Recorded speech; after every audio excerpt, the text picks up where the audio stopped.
নমস্কাৰ লাইভ আৰু ষ্টুডিঅ'ত প্ৰস্মিতা গোস্বামী আৰু প্ৰশ্নকাকত ফাদিল সন্দৰ্ভত কেইবাটা গুৰুত্বপূৰ্ণ তথ্য আহিছে পোহৰলৈ এক ব্ৰেকিং নিউজ এইচএছএলচিৰ প্ৰশ্নকাকত ফাদিল সন্দৰ্ভত 3জনক ইতিমধ্যে গ্ৰেপ্তাৰ কৰা হৈছে 7জন ছাত্ৰক সোধা পোছা কৰিছে আৰক্ষীয়ে ডিব্ৰুগড় জাগুন আৰু গোগামুখৰ 7 ছাত্ৰক সোধা পোছা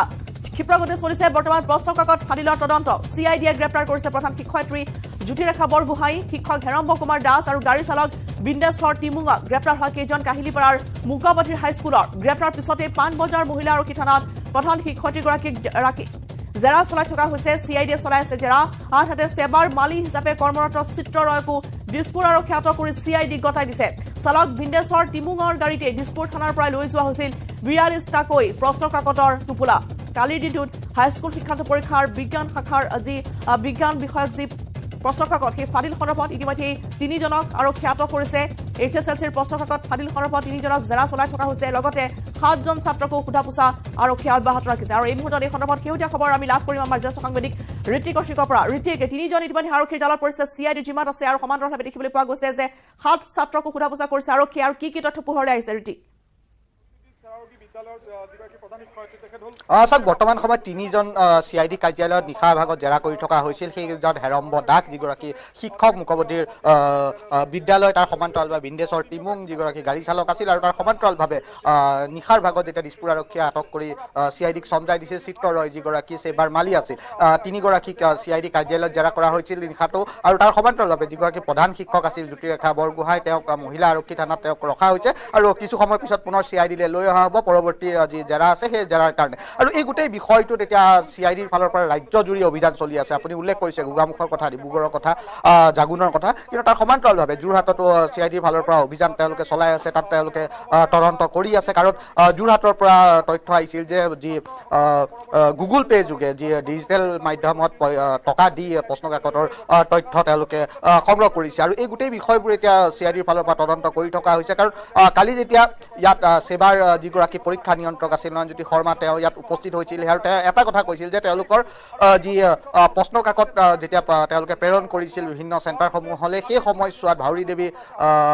চেৰাউগী চৰকাৰী যি উচ্চ মাধ্যমিক বিদ্যালয় আছে মুকবধিৰ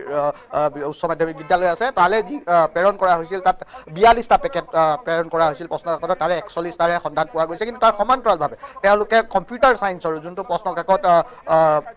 বৰ্তমান সময়লৈকে সেই পৰীক্ষাটো হোৱা নাই কিন্তু কম্পিউটাৰ ছায়েন্সৰো এটা পেকেট তাত উদ্ধাৰ হোৱাৰ তথ্য তেওঁ প্ৰকাশ কৰিছে আৰু গোটেই বিষয়টো এতিয়াও ৰহস্যৰ আৱৰ্তত আছে যে কেনেধৰণে এই যি প্ৰশ্নকাকত ফাদিল হ'ল কোনে ফাদিল কৰিলে বা এইখিনিত কাৰ প্ৰকৃততে দুখ আছে ইতিমধ্যে 4জন লোকক চিআইডিয়ে আটক কৰি ৰাখিছে এগৰাকী মহিলা আৰক্ষী থানাত ৰাখিছে যিগৰাকী প্ৰধান শিক্ষয়িত্ৰী সেই পৰীক্ষা কেন্দ্ৰটোৰ আৰু তাৰ লগতে এজন শিক্ষক সেই বিদ্যালয়খনৰ চালক আৰু সেবাৰ মালি এই গোটেই বিষয়টো এতিয়া তদন্ত চলাই থকা হৈছে চিআইডিৰ ফালৰ পৰা কিছু সময় পিছত পুনৰ চাৰিগৰাকী আছে চাৰিগৰাকীক পৃথকে পৃথকে জেৰা কৰা হ'ব চিআইডিৰ বিষয়াসকলৰ ফালৰ পৰা তদন্তকাৰী দলৰ দ্বাৰা আৰু ৰাজ্যৰ বিভিন্ন স্থানতো বৰ্তমান অভিযান চলি আছে বৰ্তমান 7জনক সোধা পোছা কৰা হৈছে আৰু বহু শিক্ষাৰ্থী বা বহু এই চক্ৰান্তত জড়িত হৈ থকা আৰু বহুতো জালৰ পৰা সম্ভাৱনা আছে ঋতিক যিটো চিআইডিয়ে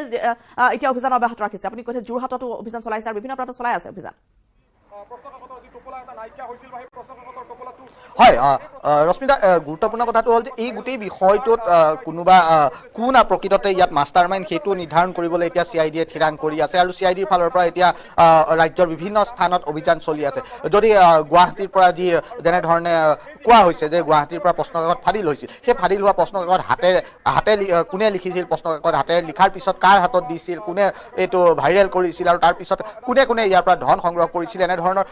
যি তথ্যসমূহ আছে সেই তথ্যসমূহ উদ্ধাৰ কৰাৰ কাৰণে চিআইডিয়ে এতিয়া বৰ্তমান সময়ত অনুসন্ধান কৰি আছে হয়তো এই গোটেই বিষয়টোত আৰু বহু লোক জড়িত থাকিব পাৰে আৰু সেই লোকসকলক বিচাৰি এতিয়া অনুসন্ধান অব্যাহত আছে ঋতিক কালি দিনটোত সেবাৰ প্ৰাক্তন সচিব শান্তিকাম হাজৰিকা বহুকেইটা অভিযোগ আনিছিল য'ত সৰ্বোচ্চ নম্বৰ পোৱাৰ ক্ষেত্ৰতো টকাৰ লেনদেনৰ কথা কোৱা হৈছে বৃহৎ চক্ৰ জড়িত হৈ থাকে আৰু ইতিমধ্যে যিসমূহ আয়োগৰ কথা কোৱা হয় সেইসমূহে আচলতে ভালকৈ প্ৰতিবেদন নিদিয়ে যাৰ ফলত বহু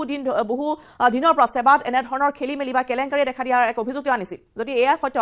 এইবাৰ যি ঘটনা সংঘটিত হৈছে তেতিয়াহ'লে তেওঁৰ যিসমূহ অভিযোগ সেইসমূহ এতিয়া সত্য প্ৰমাণিত হৈছে ঋতিক চাওক প্ৰাক্তন যি সেৱাৰ অধ্যক্ষ আছিল শান্তিকাম হাজৰিকা তেওঁ বহুকেইটা ৰিকমেণ্ডেশ্যন দিছিল সেৱাৰ সংস্কাৰৰ কাৰণে ৰাজ্য চৰকাৰক কিন্তু সেই ৰাজ্য চৰকাৰক সেই ৰাজ্য চৰকাৰে সেইখিনি সময়ত 2012 চনত দিছিল সেইখিনি কিন্তু বলবৎ নকৰিলে তেওঁ অভিযোগ আনিছে যে বৰ্তমানৰ যিগৰাকী আছে ৰমেশ চন্দ্ৰ জৈন IAS ৰিটায়াৰ্ড যি অধ্যক্ষ তেওঁ বহুকেইটা যিখিনি ৰিকমেণ্ডেশ্যনৰ দিয়াৰ ক্ষেত্ৰত তেওঁ সেই যোনবোৰ শান্তিকাম হাজৰিকাই নাইকিয়া কৰিছিল সেৱাৰ ক্ষেত্ৰত যি এটা বিশেষ পৰীক্ষা হলৰ কথা কৈছিল যি এটা হলৰ কথা কৈছিল সেইসমূহ পুনৰ উভতাই আনিছিল আৰু এই ক্ষেত্ৰত তেওঁ উল্লেখ কৰিছে যে ইয়াত 20,000 টকা দিলে 15,000 টকা দিলে প্ৰশ্ন কাকত বা যি নম্বৰ আছে পৰীক্ষাৰ্থীৰ নম্বৰ আপুনি সলনি কৰিব পাৰে আপুনি উচ্চ নম্বৰ লাভ কৰিবলৈ সক্ষম হয় এই গোটেই বিষয়টো এতিয়া ৰাজ্য চৰকাৰে কেনেধৰণে সেৱাৰ সংস্কাৰ আনে সেইটোৰ ওপৰত গুৰুত্বপূৰ্ণ হ'ব আৰু এই আজি বা যি প্ৰশ্ন কাকত ফাদিলৰ যি গোচৰটো আছে সেই গোচৰটোৱে এটা কথা প্ৰমাণ কৰিছে যে সেৱাত গণ্ডগোল আছে সেৱাৰ ভিতৰত গণ্ডগোল আছে আৰু সেৱাই এই ক্ষেত্ৰত কেনেধৰণে ব্যৱস্থা গ্ৰহণ কৰে বা CI যি চৰকাৰ আছে চৰকাৰে কেনেধৰণৰ ব্যৱস্থা গ্ৰহণ কৰে সেইটো গুৰুত্বপূৰ্ণ হ'ব নিশ্চয়কৈ ধন্যবাদ জনাইছো ঋতিক আপোনালৈ আৰু এনেদৰে এতিয়া দেখিবলৈ পোৱা গৈছে যে তিনিজনক ইতিমধ্যে গ্ৰেপ্তাৰ কৰিছে আৰক্ষীয়ে সোধা পোছা অব্যাহত ৰাখিছে CID যিমান ৰখা হৈছে আৰু ইতিমধ্যে আমি জনাইছো যে প্ৰশ্নকাকত ফাদিল সন্দৰ্ভত বিজ্ঞানৰ প্ৰশ্নকাকত যিখন হাতে লিখা এয়া প্ৰশ্নকাকত ফাদিল হৈছিল সেই সন্দৰ্ভত ইতিমধ্যে তিনিজনক গ্ৰেপ্তাৰ কৰা হৈছে 7জন ছাত্ৰকো যিসকল ছাত্ৰ হাতে হাতে মোবাইল আছিল বা ভাইৰেল হৈ পৰিছিলে প্ৰশ্নকাকতসমূহ তেওঁলোকৰ মোবাইলৰ জৰিয়তে সেইসমূহকো সোধা পোছা অব্যাহত ৰখা হৈছে ডিব্ৰুগড় জাগুন আৰু গোগামুখৰ 7 ছাত্ৰক সোধা পোছা কৰি থকা হৈছে আৰু বৰ্তমান প্ৰশ্নকাকত ফাদিলৰ এই তদন্ত ক্ষীপ্ৰগতি চলিছে যোৰহাটত চলিছে অভিযান আৰু এনেদৰে ৰাজ্যৰ বিভিন্ন প্ৰান্তত বৰ্তমান অভিযান অব্যাহত ৰখা হৈছে পৰৱৰ্তী অনুসন্ধানত হয়তো পোহৰলৈ আহিব যে কোন কোন আৰু জড়িত হৈ আছে এই ষড়যন্ত্ৰত বা এই এনেধৰণৰ কেলেংকাৰী য'ত ইতিমধ্যে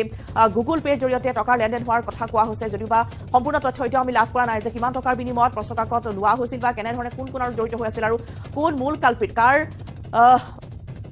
চক্ৰান্তত বা কাৰ পৰিকল্পনাত এনেদৰে বিজ্ঞানৰ এই প্ৰশ্নকাকতখন ভাইৰেল হৈ পৰিছে যাৰ ফলত নিৰাশ বা হতাশা হৈ পৰিছে কালিৰ দিনটোত লাখ লাখ পৰীক্ষাৰ্থী পৰীক্ষা হলৰ পৰা বিমুখ মনেৰে উভতি আহিব লগা হৈছে এইসকল পৰীক্ষাৰ্থী যিসকলে আচলতে অৱগতই নাছিল যে তেওঁলোকৰ কালিৰ দিনটোত বিজ্ঞানৰ পৰীক্ষা অনুষ্ঠিত নহয়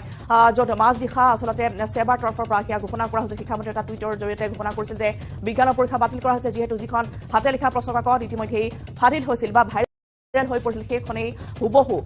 মিল আছিল কালিৰ দিনটোৰ অনুষ্ঠিত হ'বলগীয়া প্ৰশ্নকাকতকে আৰু ইতিমধ্যে আমি জনাইছো যে CID ইতিমধ্যে গ্ৰেপ্তাৰ কৰিছে জ্যোতিৰেখা বৰগোহাঁই শিক্ষক হেৰম্ব কুমাৰ দাস আৰু গাড়ী চালক বিন্দেশ্বৰ টিমুং আটাইকেইজন হৈছে কাহিলীপাৰাৰ মুকাবতী হাইস্কুলৰ গ্ৰেপ্তাৰ পিছতে এতিয়া পাণবজাৰ মহিলা আৰক্ষী থানাত প্ৰধান শিক্ষয়িত্ৰীগৰাকীক জেৰা অব্যাহত ৰখা